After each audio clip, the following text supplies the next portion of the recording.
Today's episode of Criterion Collection Reviews, we are talking about the 1978 film Game of Death. If you don't already, go ahead and hit that subscribe button to never miss a video. We have daily content including film reviews and so much more. For today's video, I want to talk about the Bruce Lee film Game of Death, which I found out in 1980 actually got a sequel, Game of Death 2, also starring Bruce Lee. But in this one, Game of Death 2, the brother our main character, Bobby, dies looking into the death of his friend, and his brother then gets involved, which I'm pretty sure is also Bruce Lee just playing the brother as well. Not sure, haven't seen it, probably won't watch it.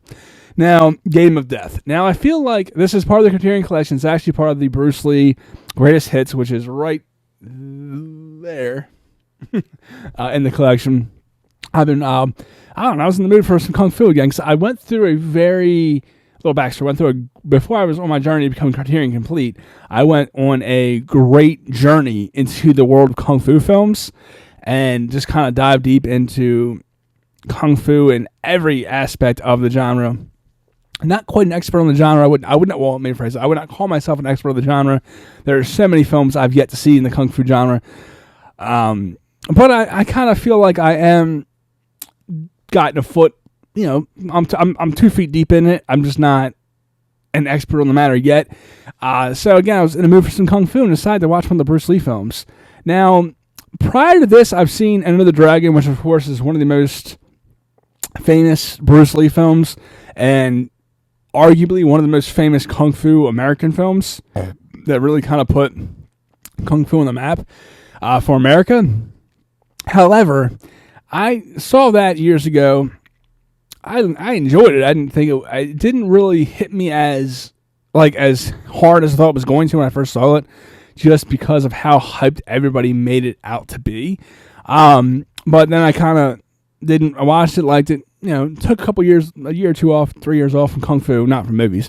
But then just kind of randomly got really big into Kung Fu about 2 years ago and went into a deep dive. Now, I just want to say that as a predecessor before talking about this film, because I feel like this film is not as great as I feel like, I don't know. I don't want to talk bad about Bruce Lee, because I feel like he is a icon in the Kung Fu genre, and he's also an icon in American Kung Fu cinema.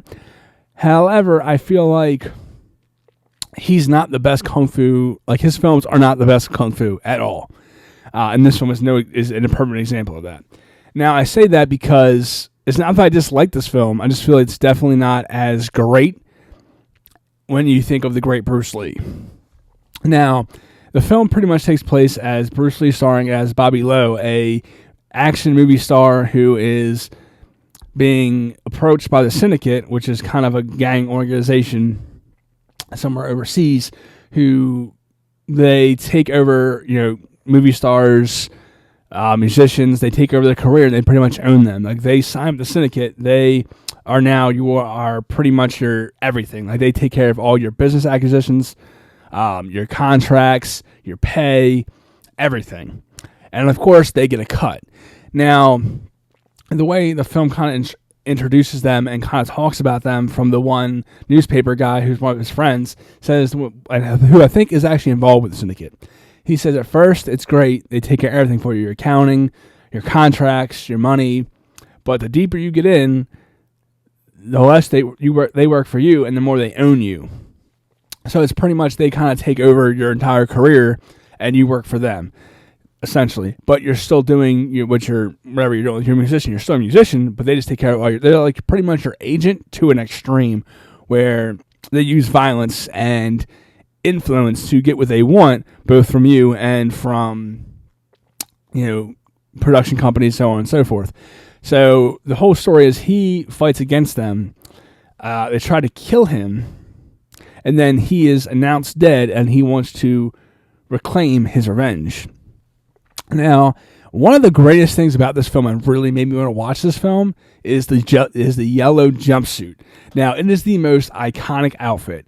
I say that because it holds tremendous value in cinema history. Even so, Tarantino ripped off it completely with the Kill Bill films. Kill Bill Volume 1, you have Uma Thurman wearing the yellow jumpsuit with the black stripes going down the side as she's taking her revenge, which is a direct ripoff of Game of Death. Now, I have, again, quick side note, I have a very weird kind of history with Kill Bill and Tarantino. Now, when Kill Bill first came out, it was 2004. I was 9 years old. No, 11 years old. I'm sorry, 11 years old. And I remember being at Blockbusters and picking it up. I remember seeing Uma Thurman on the cover in her yellow jumpsuit with the yellow background, holding a katana. And I just thought it looked kind of cool. I'm like, this looks awesome. And, you know, my dad was like, what movie do you want to buy this week? I said, this is the movie I want to get this week. So my dad bought it for me. And I went home and watched it, and I was disappointed. I just didn't really enjoy Kill Bill. Like, I just thought it was like kind of like, I thought it was going to be this really cool action film. And I mean, it had a lot of action and a lot of death, and it was very bloody and over the top.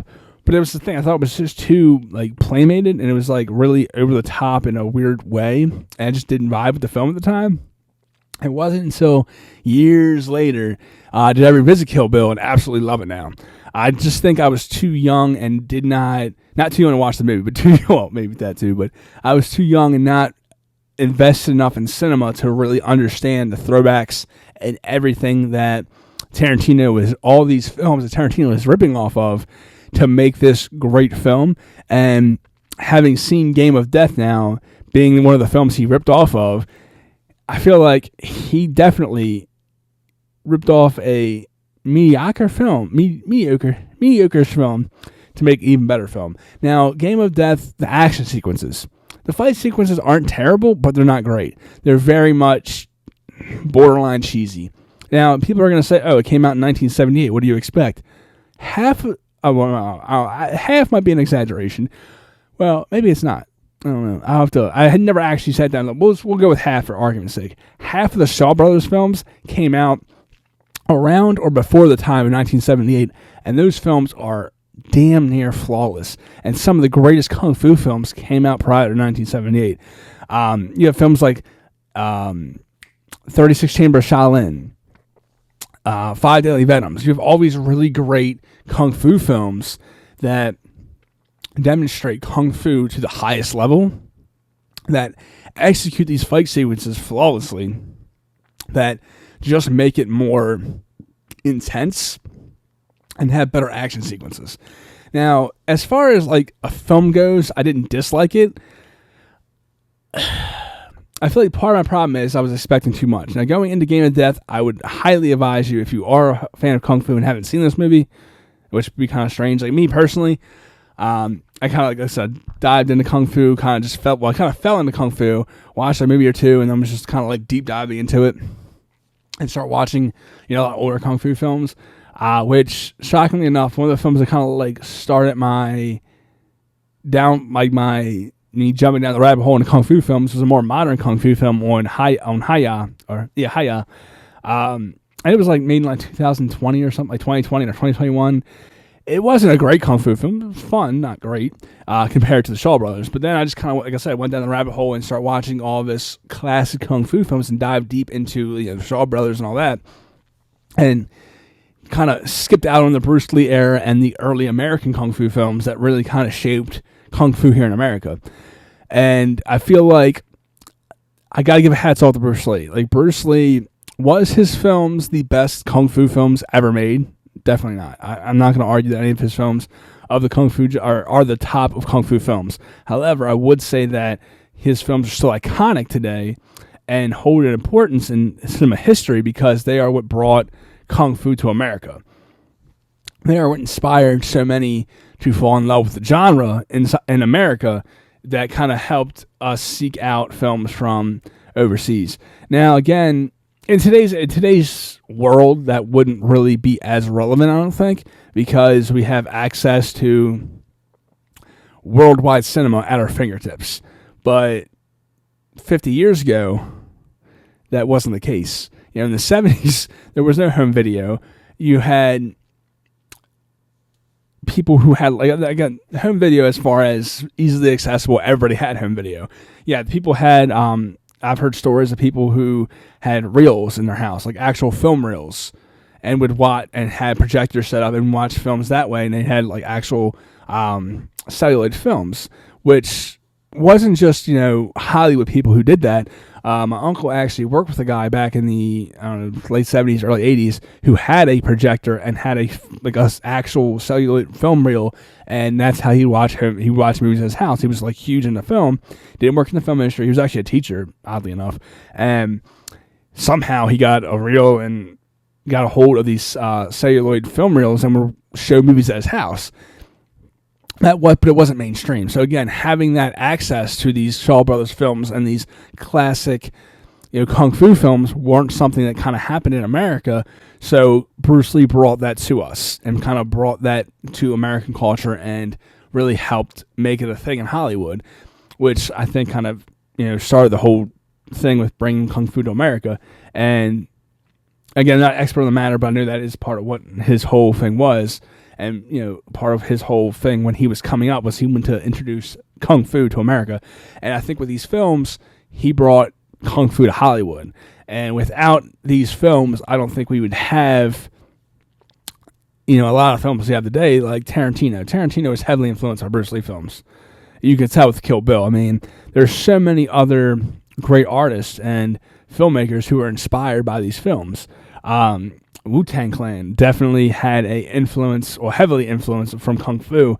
Now, I can't say for certain if it was Bruce Lee that introduced him to Kung Fu, because Wu-Tang Clan is not Bruce Lee. Wu-Tang Clan is actually a part of, not to say Shaw Brothers, but it was part of foreign Kung Fu films. There's actually a film series called Wu-Tang Clan. There's like Wu-Tang Clan Presents, and there's all these films they made. Actually, their album, all their songs are named after different or different, not clans, I guess they are kind of called clans, I guess, are different clans of the Kung Fu genre, like from the Wu-Tang Clan, like all these different clans of the different Kung Fu clans and different rivalries and stuff like that. All that was based off Kung Fu films. Now, was it an introduction from Bruce Lee? I don't know. I did watch Roz's Criterion Collection. When he visits the Criterion Collection, he picked up the Bruce Lee Greatest Hits. He said, I already have this, but I got to pick it up again because, Kung Fu is my thing. Like, that's what kind of started them out. And if you watch Wu-Tang Clan, The American Saga, which was a series on Hulu about the origins of the Wu-Tang Clan band, the musical group, one of the scenes is him and Roz in the basement, cutting tracks, having Kung Fu playing in the background, which was a huge influence to them. So again, Bruce Lee, do I say this movie, and I'm going to hold around this one, is Game of Death a great movie? No. Is it a fun Kung Fu movie? Yes. I think this film is more important for the impact it has on the Kung Fu genre than I think that it actually withstands as being a great Kung Fu film. And with that being said, I will wrap up my review with saying I feel like this film is an important piece of cinema history and being a film that has influenced the Kung Fu genre greatly, but it's not the best of Kung Fu. A great place to start, and a place I would recommend starting before jumping deep into Kung Fu, because if you come in too late, you're not going to appreciate it as much as I think you will starting out as an introduction to Kung Fu. With that being said, have you seen Game of Death? What are your thoughts? Comment below. Let me know.